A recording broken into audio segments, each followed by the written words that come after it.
Unity of Houston is an inclusive church where we seek to understand and live the teachings of Jesus and other spiritual masters.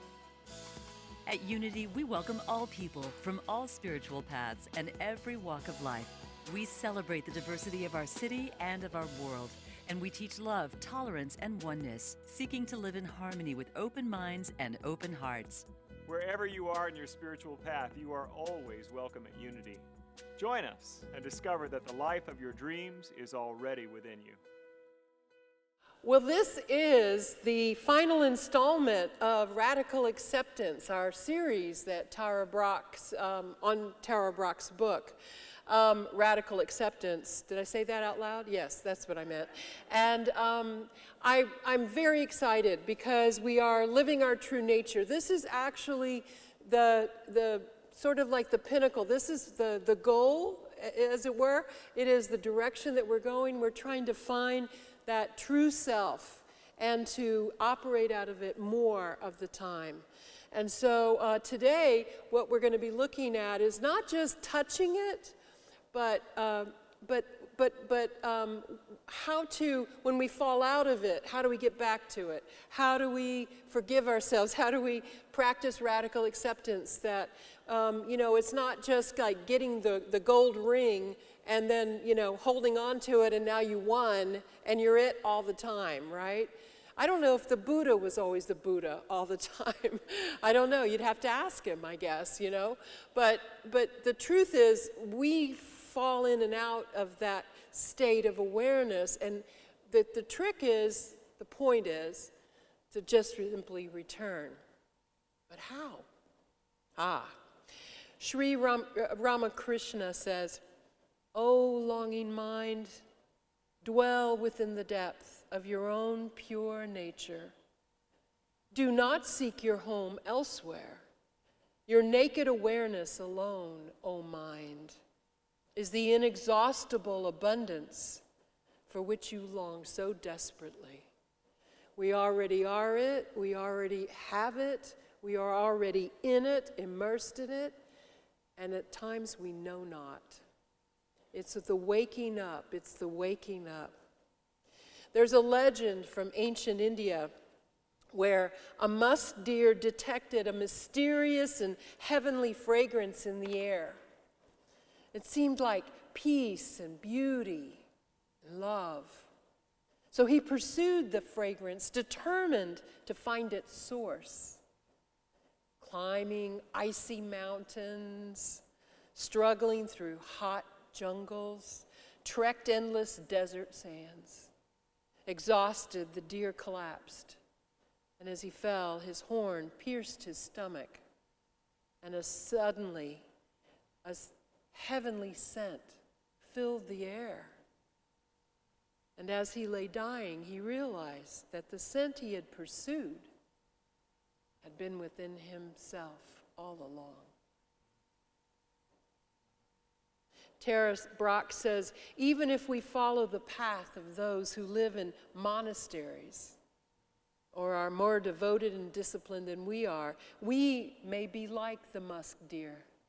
We may spend our lives seeking something that is actually right inside of us and could be found if we only stop and deepen our attention. But allowing ourselves to be distracted, we spend our life on our way to someplace else, don't we? Always, we're never enough. It's never good enough, high enough, long enough, pretty enough, simple enough, benevolent enough, gentle enough, loving enough, joyful enough. We're never enough. And every time we keep using the measuring stick and every time we fall away from it, we have put an artificial barrier that is entirely within our power to remove. And every time we wake up, we're back in this spaciousness of life. Have you ever wondered where the fleeting peace or joy you experienced actually comes from? Like, how did it get here? Like, I'm having a great day. It's so sparkly everywhere. It just feels great. How did this happen? Have you ever stopped to ask yourself, how did I get here? Do we just for a minute, do you just go, okay, I'm going to drink that coffee every morning because, man, it must be that new brand of coffee I got. I mean, I do that. I try to retrace my steps and think, well, how did I wake up this morning? Well, which side of the bed did I get? It's like, well, did I meditate? Just so, different? What did I do that's different? How did it come upon you? Did you even notice how long has it been going on? If you're feeling it right now, has it been all morning? Yeah, I think I felt great the whole day so far. What stone did you inadvertently kick over and reveal this experience? You want to figure it out. The truth is, it could only be when you let down your guard and fall into who you really are. You made a left turn instead of a right turn this morning, and voila. You stopped worrying for a little bit. Maybe you stopped thinking for a little while. Maybe you just noticed and observed and went into a gentle awareness, a gentle meditation while you were headed somewhere. And suddenly you realize you brought it with you. It's all around you. And it's always been there. So how do we fall back out of it? The easiest way I know to fall out of that awareness is habitual patterns of thinking. Anything from the neck up, anything from the throat up is a distraction. Anything that happens up here is something that is interfering with here, with feeling here, with the awareness of our contact and our connection. When we feel connected, we don't intellectually think we're connected. We don't think ourselves into connection or into bliss. We can have pleasant thoughts, but the bliss, but the connection, but the love, but the compassion, all of that, the connectedness comes from below the chin. And our thoughts do not control that. Only distract from it, only get in the way. But all isn't lost or undone. Our practice serves us even in the forgetting. Tara Brach says, as we spiritually mature, our yearning to see truth and live with an open heart becomes more compelling than our reflex to avoid pain and chase after pleasure. We may feel mistreated or even angry at our partner, but we're willing to recognize our part, she says, to see their pain, to forgive and keep loving. That's what we do. When we fall out, we use what we've learned to find our way back. We begin to practice. We begin to see that just because I'm upset with something that's happening here, I have a part in it. And I need to own my own part. And I need to find my part so that I can heal that, remove it, treat it, breathe it out, breathe in, and change it so that I'm in a better place to be able to ask for what I need or want in the relationship. And find a way to forgive and keep loving. When we become lonely or sad, we are less inclined to dull the painful feelings with food, drugs, or staying busy when we are spiritually able to instead look more deeply and be aware that something isn't right and to be with it and to try to get to the bottom of it so that we can make a change and not just distract ourselves with an addiction. We become increasingly aligned with our evolutionary destiny, which is to awaken our natural wisdom and compassion. In Mahayana Buddhism, our true and original nature is referred to as Prajnaparamitra. Prajnaparamitra. Now, the only reason I'm telling you that is not because there's anything magical about that word, other than the fact that the syllables come from very, very ancient language base. And our souls are human souls, and this is a human language, and it has some, I'd say, distant ancient memory.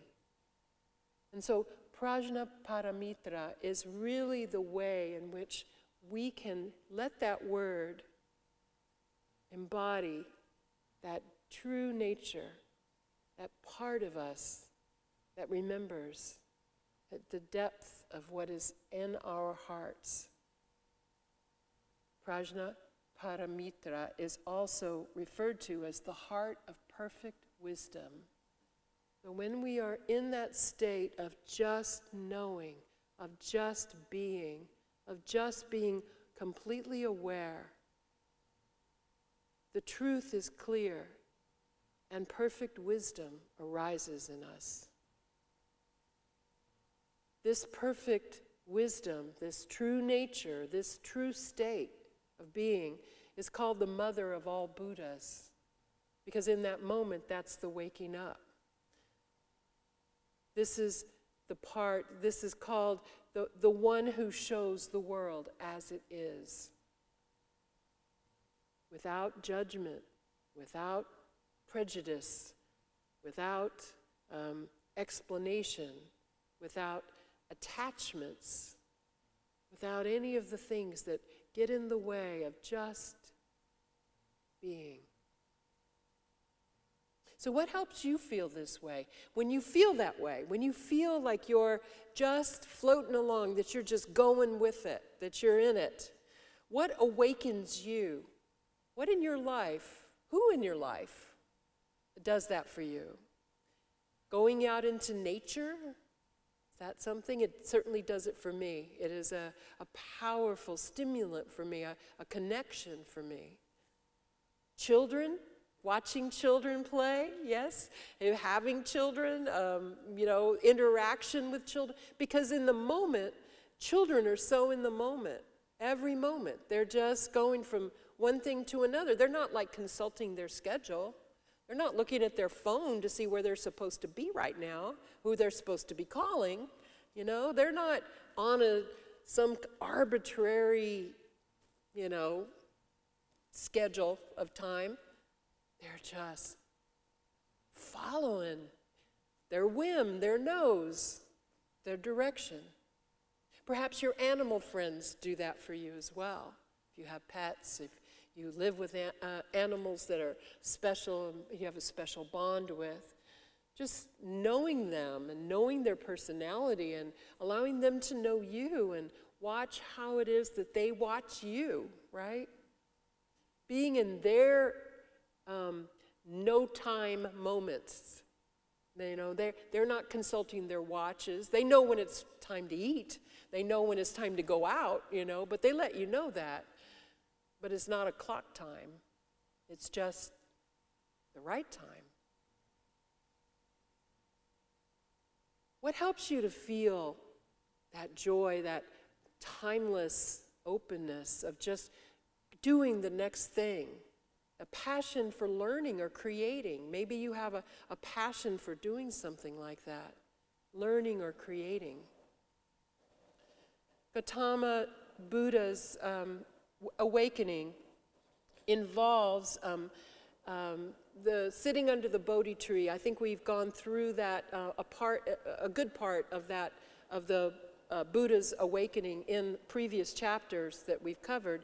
But tonight is the very last step that the Buddha takes to become the Buddha, that Gautama becomes the Buddha. So he spent the night under the Bodhi tree and he responded to all of Mara's. Mara is the god of greed and delusion. All of his challenges with mindfulness and with compassion. Yet he knew that while his heart and his mind were awake, he was not yet fully set free. And Mara now pummels him with this question. By what right does Siddhartha aspire to Buddhahood? Right? Who do you think you are? This voice of Mara is the one in our own heads, urging us to turn against ourselves, to give up the path, convincing us that we are going nowhere, that we can't make any progress, that all the progress we thought we've made is come to nothing, because here we are again, lost, in pain, confusion, shut down, as far away from Buddhahood as we could be. It was at this moment that Gautama responds to Mara in this way.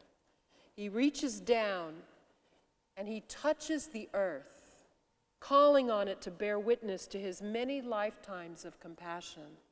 In touching the earth, he's also touching the ground of wakeful presence, the heart of perfect wisdom from which all enlightened beings spring, Prajnaparamitra. He called on his true identity to dispel all the doubt that kept him from complete freedom. In other words, he asked for something bigger than himself to show himself how he's already free. Free me. According to the legend, at the moment when he touched the ground, the earth trembled and the sky was filled with rumbling. And Mara, seeing he was facing not a man, but the creative power of awareness, fled. We are nothing but wide open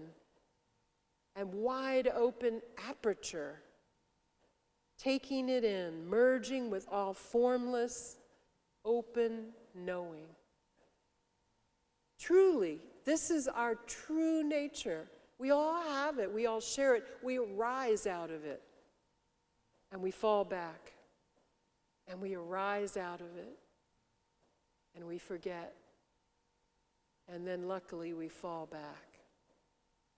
If Buddhism isn't your thing, just know that Jesus underwent something very similar as he embarked on his ministry following his baptism by John the Baptist.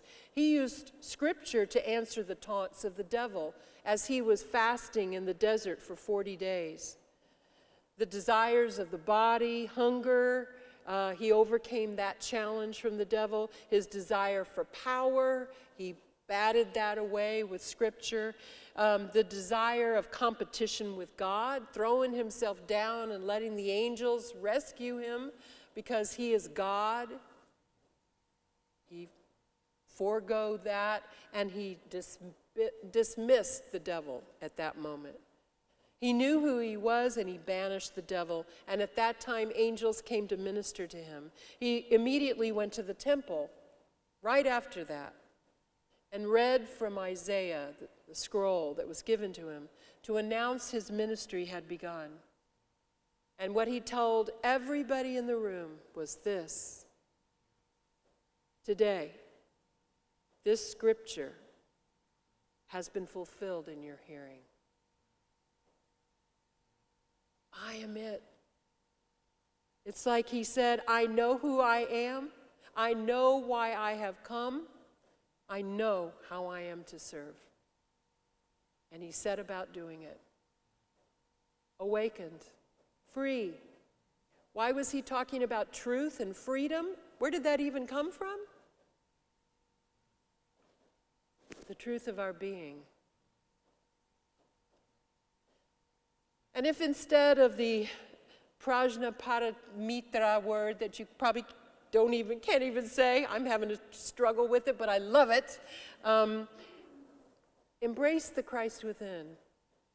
The Christhood. The Christ is the part of us that is perfect and whole and true and has been placed here from the beginning, and we keep visiting it, and we keep falling out of it, and we fall back into it. It's your true nature. And you know that you can wake up to the truth of this awareness in yourself, just as Jesus did, and just as the Buddha did. Because this is our natural human basis of life. Tara Brach says we touch the ground by directly connecting with the earth, the life of our bodies, our breath and our inner weather, what's going on inside of us. We touch the ground by looking directly into the awareness that is the very source of our life. As we connect with what is right in front of us, we realize the true immensity of who we are. You know, those special moments, those special days, those times of no time that befall you, the times where your meditation is just bliss, just peace, where your prayer time is just beautiful and you don't want to leave it because you're finally home.